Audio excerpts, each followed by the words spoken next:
Jo, është e pamundur, për arsye se përdodh sulmi në Kosovë, flasim për një sulm mushtarak, rusët duhet të kalojnë Rumaninë, duhet të kalojnë Bullgarinë, do të qenë vendet NATO-s, do thotë. A mund përdorë Serbia, po thënë?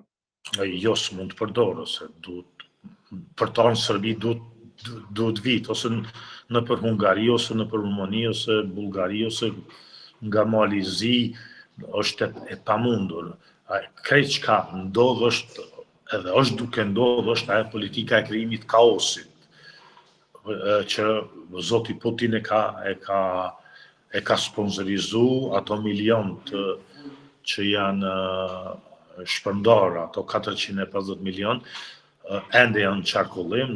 Kjo është politika kaosit që të Evropa ta le përshtypjen e një strukture të brisht, edhe në aspektin politik dhe në aspektin e sigurisë.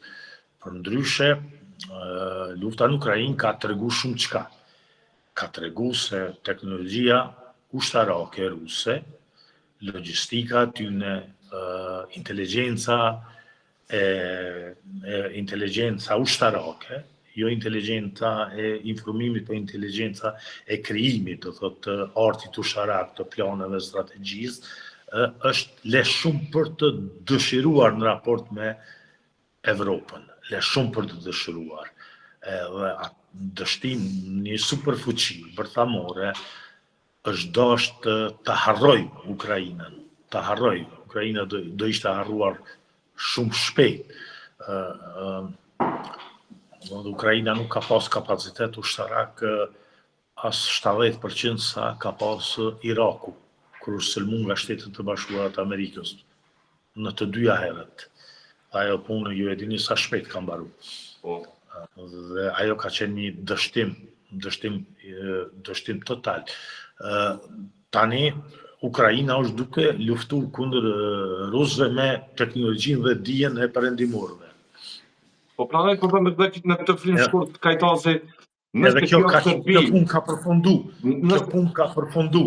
Dhe krejt ideja e zotit Trump është për ta nxjerrë me një farforme faqebardh Putinin, për ta nxjerrë faqebardh pe këtij dështimi të tmerrshëm. Dhe shtrirja e këtij problemi në hapësirë pak më të madhe është e pamundur. Dhe atë shkaku pse zoti Trump është duke marrë iniciativa në këtë drejtim të krijimit të paqes janë dy për mendimin tim.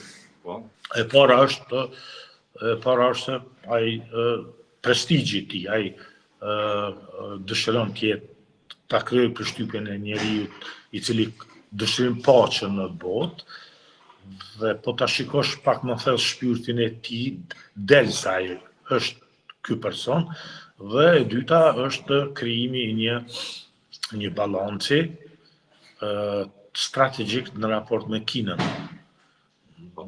SBA tenton që në të ardhmen ta ketë aleat Rusia në raport me Kinën, e cila siç po shit ka një ekspansion në të gjitha fushat e jetës shoqërore.